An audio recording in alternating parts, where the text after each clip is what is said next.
The Way Up to Heaven by Roald Dahl. All her life, Mrs. Foster had had an almost pathological fear of missing a train, a plane, a boat, or even a theatre curtain. In other respects, she was not a particularly nervous woman, but the mere thought of being late on occasions like these would throw her into such a state of nerves that she would begin to twitch. It was nothing much. Just a tiny, vellicating muscle in the corner of the left eye, like a secret wink. But the annoying thing was that it refused to disappear until an hour or so after the train or plane or whatever it was had been safely caught. It was really extraordinary how, in certain people, a simple apprehension about a thing like catching a train can grow into a serious obsession. At least half an hour before it was time to leave the house for the station, Mrs. Foster would step out of the elevator all ready to go, with hat and coat and gloves, and then, being quite unable to sit down, she would flutter and fidget about from room to room, until her husband, who must have been well aware of her state, finally emerged from his privacy and suggested in a cool, dry voice that perhaps they'd better get going now, had they not?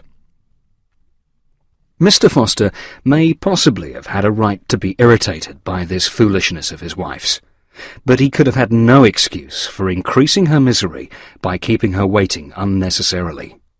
Mind you, it is by no means certain that this is what he did, yet whenever they were to go somewhere, his timing was so accurate, just a minute or two late, you understand, and his manner so bland that it was hard to believe he wasn't purposely inflicting a nasty private little torture of his own on the unhappy lady. And one thing he must have known, that she would never dare to call out and tell him to hurry.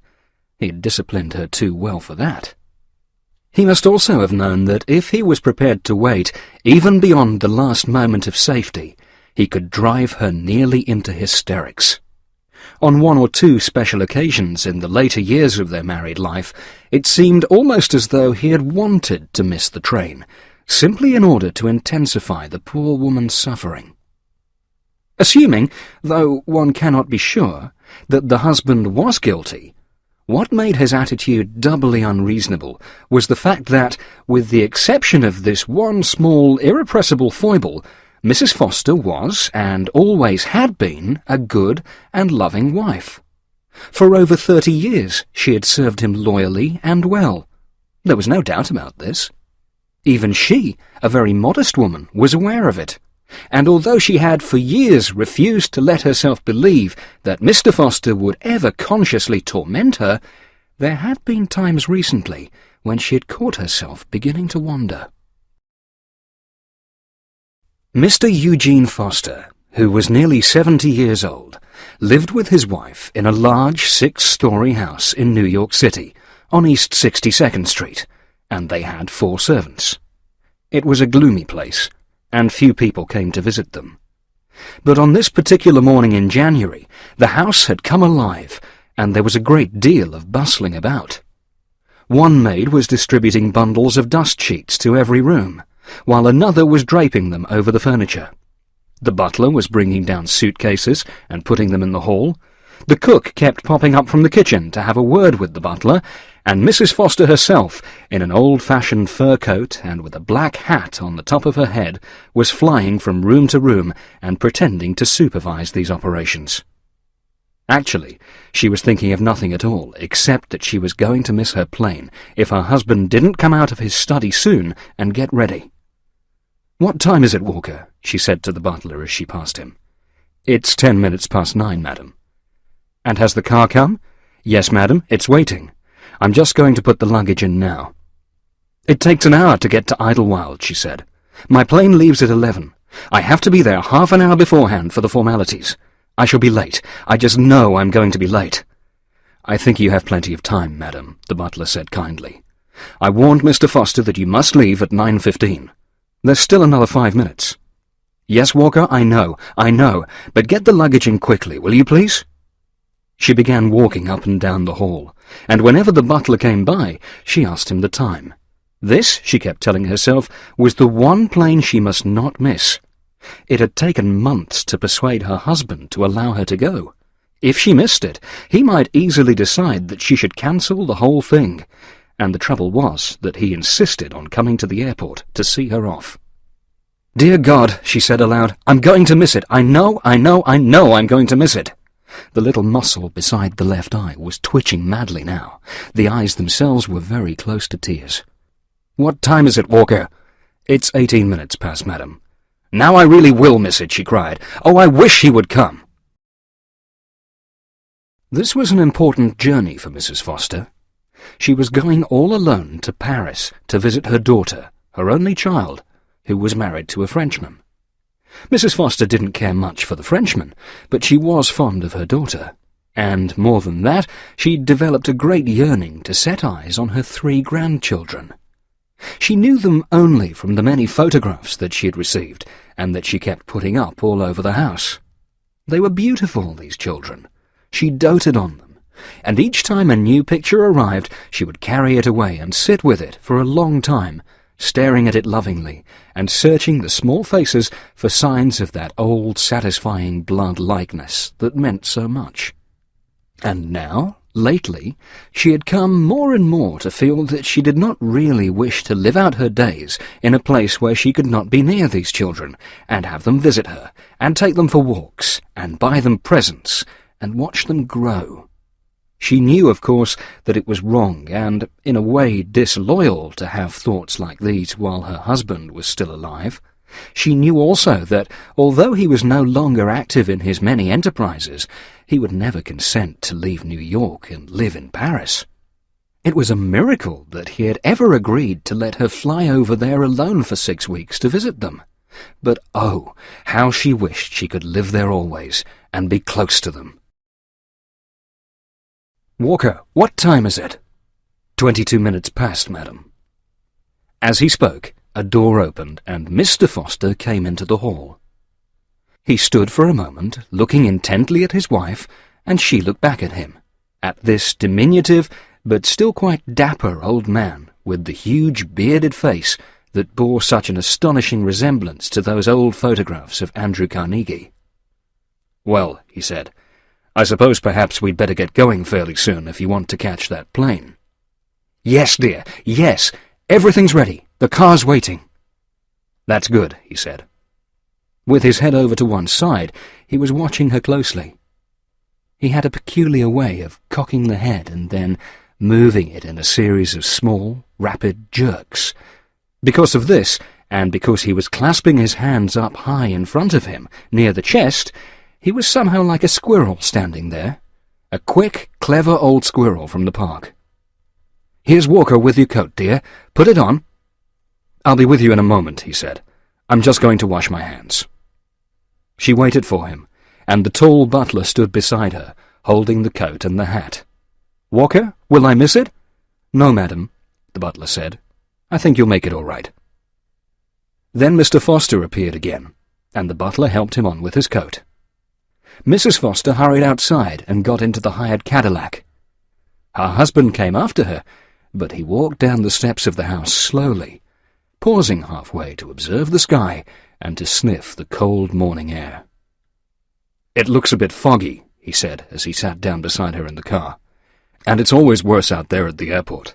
I shouldn't be surprised if the flight's cancelled already." "Don't say that, dear, please." They didn't speak again until the car had crossed over the river to Long Island. "I arranged everything with the servants," Mr. Foster said. "They're all going off today. I gave them half pay for 6 weeks and told Walker I'd send him a telegram when we wanted them back." "Yes," she said, "he told me." "I'll move into the club tonight. It'll be a nice change staying at the club." "Yes, dear. I'll write to you." "I'll call in at the house occasionally to see that everything's all right and to pick up the mail." "But don't you really think Walker should stay there all the time to look after things?" she asked meekly. "Nonsense. It's quite unnecessary. And anyway, I'd have to pay him full wages." "Oh, yes," she said. "Of course." "What's more, you never know what people get up to when they're left alone in a house," Mr. Foster announced. And with that he took out a cigar, and after snipping off the end with a silver cutter, lit it with a gold lighter. She sat still in the car, with her hands clasped together tight under the rug. "Will you write to me?" she asked. "I'll see," he said, "but I doubt it. You know I don't hold with letter writing unless there's something specific to say." "Yes, dear, I know. So don't you bother." They drove on, along Queen's Boulevard, and as they approached the flat marshland on which Idlewild is built, the fog began to thicken, and the car had to slow down. "Oh, dear," cried Mrs. Foster. "I'm sure I'm going to miss it now. What time is it?" "Stop fussing," the old man said. "It doesn't matter anyway. It's bound to be cancelled now. They never fly in this sort of weather. I don't know why you bothered to come out." She couldn't be sure, but it seemed to her that there was suddenly a new note in his voice, and she turned to look at him. It was difficult to observe any change in his expression under all that hair. The mouth was what counted. She wished, as she had so often before, that she could see the mouth clearly. The eyes never showed anything, except when he was in a rage. "Of course," he went on, "if by any chance it does go, then I agree with you. You'll be certain to miss it now. Why don't you resign yourself to that?" She turned away and peered through the window at the fog. It seemed to be getting thicker as they went along, and now she could only just make out the edge of the road and the margin of grassland beyond it. She knew that her husband was still looking at her. She glanced at him again, and this time she noticed with a kind of horror that he was staring intently at the little place in the corner of her left eye where she could feel the muscle twitching. "Won't you?" he said. "Won't I what?" "Be sure to miss it now if it goes. We can't drive fast in this muck." He didn't speak to her any more after that. The car crawled on and on. The driver had a yellow lamp directed onto the edge of the road, and this helped him to keep going.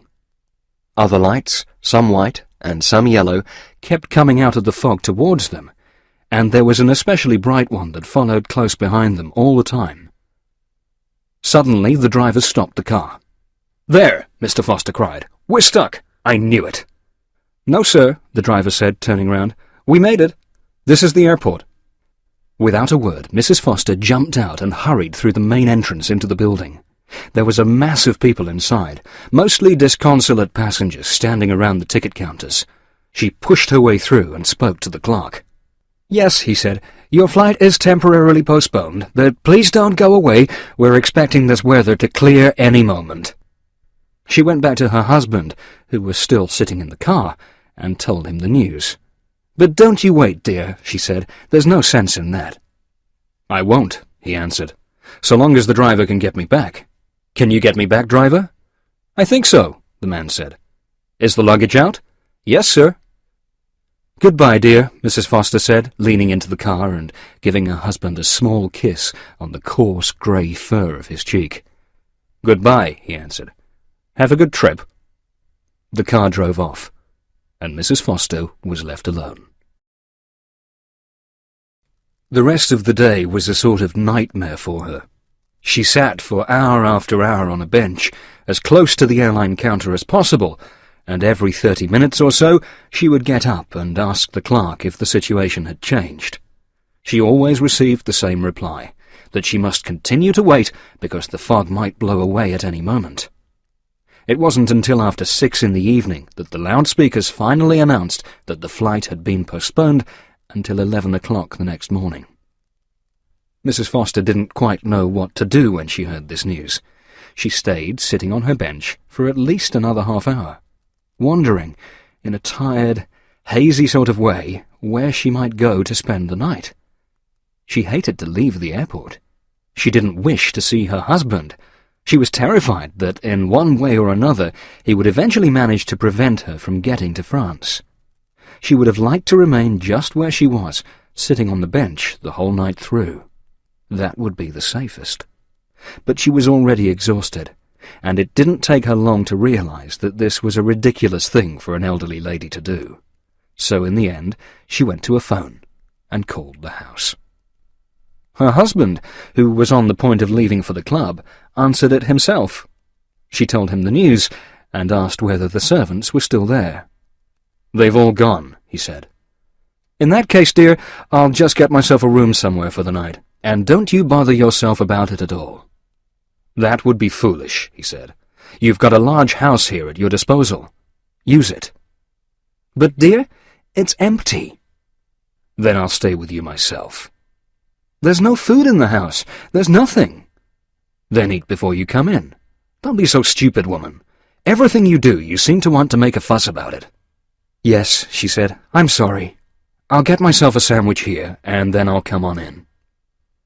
Outside, the fog had cleared a little, but it was still a long, slow drive in the taxi, and she didn't arrive back at the house on 62nd Street until fairly late. Her husband emerged from his study when he heard her coming in. "Well," he said, standing by the study door, "how was Paris?" "We leave at 11 in the morning," she answered. "It's definite." "You mean if the fog clears?" "It's clearing now. There's a wind coming up."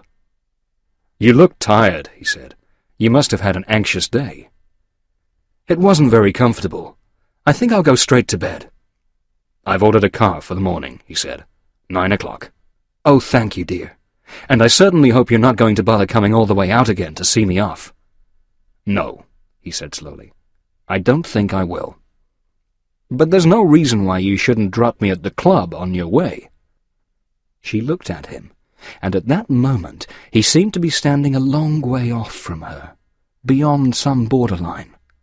He was suddenly so small and far away that she couldn't be sure what he was doing, or what he was thinking, or even what he was. "The club is downtown," she said. "It isn't on the way to the airport." "But you'll have plenty of time, my dear. Don't you want to drop me at the club?" "Oh, yes, of course." "That's good. Then I'll see you in the morning at 9. She went up to her bedroom on the second floor, and she was so exhausted from her day that she fell asleep soon after she lay down. Next morning, Mrs. Foster was up early, and by 8:30 she was downstairs and ready to leave. Shortly after 9, her husband appeared. "Did you make any coffee?" he asked. "No, dear. I thought you'd get a nice breakfast at the club. The car is here. It's been waiting. I'm all ready to go." They were standing in the hall. They always seemed to be meeting in the hall nowadays. She with her hat and coat and purse, he in a curiously cut Edwardian jacket with high lapels. "Your luggage?" "It's at the airport." "Ah, yes," he said. "Of course. And if you're going to take me to the club first, I suppose we'd better get going fairly soon, hadn't we?" "Yes," she cried. "Oh, yes, please." "I'm just going to get a few cigars. I'll be right with you. You get in the car." She turned and went out to where the chauffeur was standing, and he opened the car door for her as she approached. "What time is it?" she asked him. "About 9:15. Mr. Foster came out 5 minutes later, and watching him as he walked slowly down the steps, she noticed that his legs were like goat's legs in those narrow stovepipe trousers that he wore. As on the day before, he paused halfway down to sniff the air and to examine the sky. The weather was still not quite clear, but there was a wisp of sun coming through the mist. "Perhaps you'll be lucky this time," he said as he settled himself beside her in the car. "Hurry, please," she said to the chauffeur. "Don't bother about the rug. I'll arrange the rug. Please get going. I'm late." The man went back to his seat behind the wheel and started the engine. "Just a moment," Mr. Foster said suddenly. "Hold it a moment, chauffeur, will you?" "What is it, dear?" She saw him searching the pockets of his overcoat. "I had a little present I wanted you to take to Ellen," he said. "Now, where on earth is it? I'm sure I had it in my hand as I came down." "I never saw you carrying anything. What sort of present?" "A little box wrapped up in white paper. I forgot to give it to you yesterday. I don't want to forget it today." "A little box?" Mrs. Foster cried. "I never saw any little box." She began hunting frantically in the back of the car. Her husband continued searching through the pockets of his coat. Then he unbuttoned the coat and felt around in his jacket. "Confound it," he said. "I must have left it in my bedroom. I won't be a moment." "Oh, please," she cried. "We haven't got time. Please leave it. You can mail it. It's only one of those silly combs anyway. You're always giving her combs." "And what's wrong with combs, may I ask?" he said, furious that she should have forgotten herself for once. "Nothing, dear, I'm sure. But—" "Stay here," he commanded. "I'm going to get it." "Be quick, dear. Oh, please, be quick." She sat still, waiting and waiting. "Chauffeur, what time is it?" The man had a wristwatch, which he consulted. "I make it nearly 9:30. "Can we get to the airport in an hour?" "Just about." At this point, Mrs. Foster suddenly spotted a corner of something white, wedged down in the crack of the seat on the side where her husband had been sitting. She reached over and pulled out a small paper-wrapped box. And at the same time she couldn't help noticing that it was wedged down firm and deep, as though with the help of a pushing hand. "Here it is!" she cried. "I've found it! Oh dear, and now he'll be up there forever searching for it. Chauffeur, quickly, run in and call him down, will you please?" The chauffeur, a man with a small, rebellious Irish mouth, didn't care very much for any of this, but he climbed out of the car and went up the steps to the front door of the house. Then he turned and came back. "Door's locked," he announced. "You got a key?" "Yes, wait a minute." She began hunting madly in her purse. The little face was screwed up tight with anxiety, the lips pushed outward like a spout. "Here it is. No, I'll go myself. It'll be quicker. I know where he'll be." She hurried out of the car and up the steps to the front door, holding the key in one hand. She slid the key into the keyhole and was about to turn it, and then she stopped. Her head came up, and she stood there, absolutely motionless. Her whole body arrested right in the middle of all this hurry to turn the key and get into the house. And she waited. 5, 6, 7, 8, 9, 10 seconds she waited. The way she was standing there, with her head in the air and the body so tense, it seemed as though she were listening for the repetition of some sound that she had heard a moment before from a place far away inside the house. Yes, quite obviously she was listening. Her whole attitude was a listening one. She appeared actually to be moving one of her ears closer and closer to the door. Now it was right up against the door, and for still another few seconds she remained in that position, head up, ear to door, hand on key, about to enter but not entering, trying instead, or so it seemed, to hear and to analyze these sounds that were coming faintly from this place deep within the house. Then, all at once, she sprang to life again. She withdrew the key from the door and came running back down the steps. "It's too late," she cried to the chauffeur. "I can't wait for him. I simply can't. I'll miss the plane. Hurry now, driver. Hurry to the airport." The chauffeur, had he been watching her closely, might have noticed that her face had turned absolutely white, and that the whole expression had suddenly altered. There was no longer that rather soft and silly look. A peculiar hardness had settled itself upon the features. The little mouth, usually so flabby, was now tight and thin. The eyes were bright, and the voice, when she spoke, carried a new note of authority. "Hurry, driver, hurry!" "Isn't your husband travelling with you?" the man asked, astonished. "Certainly not. I was only going to drop him at the club. It won't matter. He'll understand. He'll get a cab. Don't sit there talking, man. Get going. I've got a plane to catch for Paris." With Mrs. Foster urging him from the back seat, the man drove fast all the way, and she caught her plane with a few minutes to spare. Soon she was high up over the Atlantic, reclining comfortably in her aeroplane chair, listening to the hum of the motors, heading for Paris at last. The new mood was still with her. She felt remarkably strong, and, in a queer sort of way, wonderful. She was a trifle breathless with it all, but this was more from pure astonishment at what she had done than anything else, and as the plane flew farther and farther away from New York and East 62nd Street, a great sense of calmness began to settle upon her. By the time she reached Paris, she was just as strong and cool and calm as she could wish. She met her grandchildren, and they were even more beautiful in the flesh than in their photographs. They were like angels, she told herself, so beautiful they were. And every day she took them for walks, and fed them cakes, and bought them presents, and told them charming stories. Once a week, on Tuesdays, she wrote a letter to her husband. A nice, chatty letter, full of news and gossip, which always ended with the words, "Now be sure to take your meals regularly, dear, although this is something I'm afraid you may not be doing when I'm not with you." When the 6 weeks were up, everybody was sad that she had to return to America, to her husband. Everybody, that is, except her. Surprisingly, she didn't seem to mind as much as one might have expected. And when she kissed them all goodbye, there was something in her manner and in the things she said that appeared to hint at the possibility of a return in the not-too-distant future. However, like the faithful wife she was, she did not overstay her time. Exactly 6 weeks after she had arrived, she sent a cable to her husband and caught the plane back to New York. Arriving at Idlewild, Mrs. Foster was interested to observe that there was no car to meet her. It is possible that she might even have been a little amused.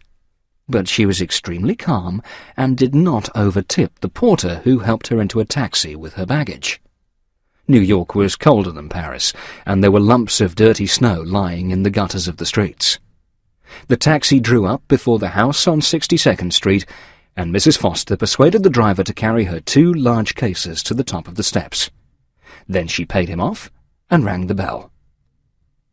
She waited, but there was no answer. Just to make sure, she rang again, and she could hear it tinkling shrilly far away in the pantry at the back of the house. But still, no one came. So she took out her own key and opened the door herself. The first thing she saw as she entered was a great pile of mail lying on the floor where it had fallen after being slipped through the letterbox. The place was dark and cold. A dust sheet was still draped over the grandfather clock. In spite of the cold, the atmosphere was particularly oppressive, and there was a faint and curious odour in the air that she had never smelled before. She walked quickly across the hall and disappeared for a moment around the corner to the left, at the back. There was something deliberate and purposeful about this action. She had the air of a woman who is off to investigate a rumour, or to confirm a suspicion. And when she returned a few seconds later, there was a little glimmer of satisfaction on her face. She paused in the centre of the hall, as though wondering what to do next. Then, suddenly, she turned and went across into her husband's study. On the desk she found his address book, and after hunting through it for a while, she picked up the phone and dialed a number. "Hello?" she said. "Listen, this is 9 East 62nd Street. "Yes, that's right. Could you send someone round as soon as possible, do you think?" "Yes. It seems to be stuck between the 2nd and 3rd floors. At least, that's where the indicator's pointing." "Right away? Oh, that's very kind of you. You see, my legs aren't too good for walking up a lot of stairs. Thank you so much. Goodbye." She replaced the receiver and sat there at her husband's desk, patiently waiting for the man who would be coming soon to repair the lift.